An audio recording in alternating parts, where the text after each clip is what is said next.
இந்த ஹோட்டல் வடகரி எப்படி பண்ணுறாங்க அப்படின்ற டவுட் இருக்கிறவங்க இந்த ரெசிபியை பாருங்கள். அப்படியே ரெஸ்டாரண்ட் ஸ்டைல்லையே அது எப்படி பண்ணுறாங்க அப்படின்ற சீக்ரெட் எல்லாமே நான் இந்த வீடியோவில் நான் சொல்லியிருக்கேன். இந்த வீடியோவை ஸ்கிப் பண்ணாமல் பாருங்கள், அப்போ தான் உங்களுக்கு புரியும். வாங்க வீடியோக்குள்ளே போகலாம். இந்த வடகரிக்கு ஒரு சின்ன கப்பில் நான் வந்து கடலைப்பருப்பு எடுத்திருக்கேன். இதை நல்லா வாஷ் பண்ணிவிட்டு இது 1.5 மணி நேரம் ஊற விடணும். நல்லா வாஷ் பண்ணிட்டேன். இதை ஊற விடுறேன். 1.5 மணி நேரம் கழித்து பார்ப்போம். 1.5 மணி நேரம் ஆகிடுது பாருங்கள். இப்போ இந்த தண்ணியெல்லாம் எடுத்துட்டு மிக்ஸி ஜாரில் கொஞ்சமாக தண்ணி விட்டு நல்லா பேஸ்ட் மாதிரி அரைச்சி எடுத்துகிட்டு வந்துடணும். இப்போ தண்ணி இல்லாமல் இந்த கடலை பருப்பை இதில் நான் சேர்த்து விட்றேன். உப்பு கொஞ்சமாக நான் இதில் சேர்க்குறேன். நல்லா பேஸ்ட் மாதிரியே அரைச்சிக்கலாம்.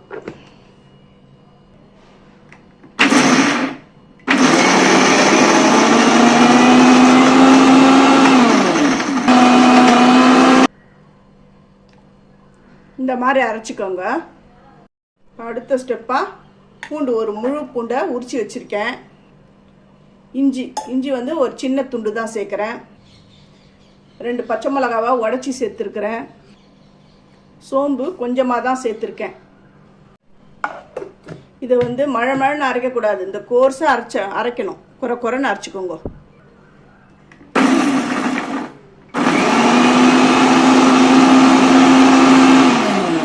கோர்ஸாக அரைச்சிட்டேன். இது கூடவே கொஞ்சமாக ஒரு பெரிய வெங்காயம் கட் பண்ணியிருக்கிறேன். அதில் ஒரு பாதி தான் போட்டிருக்கேன். அதேமாரி தக்காளி இதையும் போட்டு அப்படியே கோர்ஸாக தான் அரைக்கணும். மழைலாம் அரைக்கக்கூடாது. ஃபஸ்ட்டே இந்த இஞ்சி பூண்டோடு சேர்ந்து அரைச்சிருந்தேன்னா ரொம்ப இப்போ அரைக்கும் மழைன்னு ஆகிடும். அதனால தான் இப்போ லேட்டாக போட்டேன்.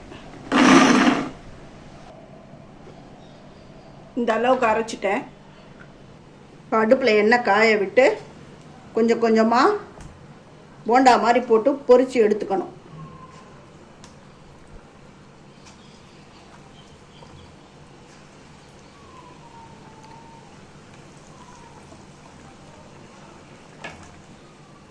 நல்லா செவக்க இந்த வடை மாதிரிலாம் பொரித்து எடுக்கக்கூடாது. ஓரளவுக்கு ஒரு ஆஃப் பாயிலாக அது வந்து பாயில் ஆகணும். அவ்வளோதான், அந்த அளவுக்கு குக் ஆகணும். பாதி அளவு குக் ஆகிடுது. இதை தனியாக நான் எடுத்து வச்சுடுறேன். இப்போ வடகரி தாளிக்கிறதுக்கான தாளிப்பு சாமான் பாருங்கள். இது வந்து ஜாவித்ரி, மராட்டி மொக்கு, அன்னாசிப்பூ, ஏலக்காய், பட்டை, கல்பாசி, பிரிஞ்சி இலை, கிராம்பு. தட்டியில் எண்ணெய் விட்டுருக்கேன். இந்த மசாலாலாம் இதில் போடுறேன். நல்லா பொரிஞ்சு வருது. கொஞ்சம் விட்டால் அது வெடிச்சிடும். அதனால் நம்ம அரைச்சி வச்சுக்கிற பேஸ்ட்டு, கொஞ்சம் கருவேப்பிலை இதில் சேர்த்துருக்கேன்.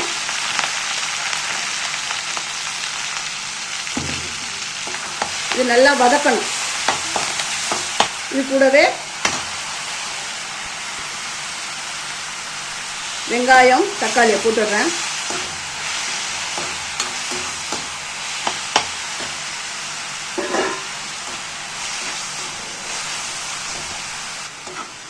ஃபஸ்ட்டு இந்த பட்டை, லவங்கம் எல்லாம் போட்டோம் இல்லையா, போட்டால் அது பொரிஞ்ச உடனே வெட்டி வச்சுருக்கிற வெங்காயத்தை போட்டு வதக்கணும். வதக்கிட்டு அதுக்கப்புறம் தான் நாம் அரைச்ச அந்த இஞ்சி பூண்டு அந்த விழுதை இதில் போடணும். இஞ்சி பூண்டெல்லாம் விழுது மாதிரி அரைக்கக்கூடாது, குறைன்னு தான் அரைக்கணும். அதை போட்டு அந்த பச்சை வாடை போக வதக்கிட்ட அப்புறம் வச்சுருந்தா அந்த தக்காளி இதில் போடணும். நான் ஃபஸ்ட்டு அந்த அரைச்சதை கடகடன்னு போட்டேன். அதனால் நீங்களும் அந்த மாதிரி செஞ்சிடாதீங்க. அப்புறம் கமெண்ட்டில் ஏன் வெங்காயத்தை வதக்காமல் நீங்கள் இதை போட்டிங்க அப்படின்னு கேட்காதீங்க. அதுக்கான விளக்கத்தையும் நான் இப்போ சொல்லிட்டேன். மஞ்சப்பொடி, குழம்பு மிளகாய்த்தூள் போடுறேன். கரம் மசாலா, குழம்புக்கு தேவையான அளவு உப்பு, இதெல்லாம் சேர்த்து நல்லா வதக்கிக்கணும். இந்த பச்சை வாடை போகிற அளவுக்கு நல்லா வதக்கிடணும்.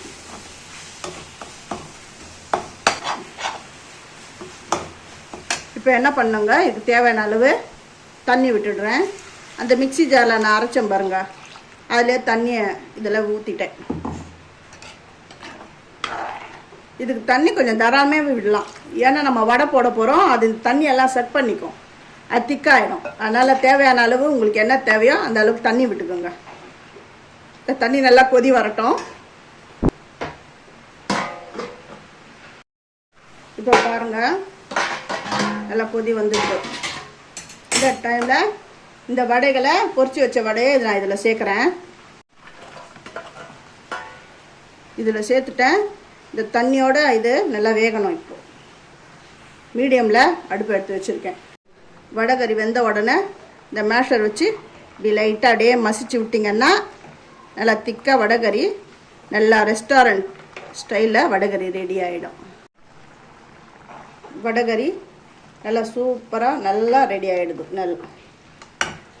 இப்போ இதுக்கு மேலே அப்படி கொத்தமல்லி தழை அப்புறம் புதினா அது இருந்துன்னா அது மேலே அப்படியே தூவி விடுங்க. வடைகறி ரெடி. ஃபஸ்ட்டு என்னுடைய வீடியோவை பார்க்குறவங்க சப்ஸ்கிரைப் பண்ணலைன்னா சப்ஸ்கிரைப் பண்ணுங்கள், ஆல் அண்ட் ஆப்ஷனை தொடுங்க. அப்போ தான் நான் போடுற ஒரு வீடியோவுடைய நோட்டிஃபிகேஷனும் உங்களுக்கு காட்டும். உங்களுக்கு பிடிச்சிருந்தா லைக் பண்ணுங்கள், ஹைப் கொடுங்க. தேங்க்யூ.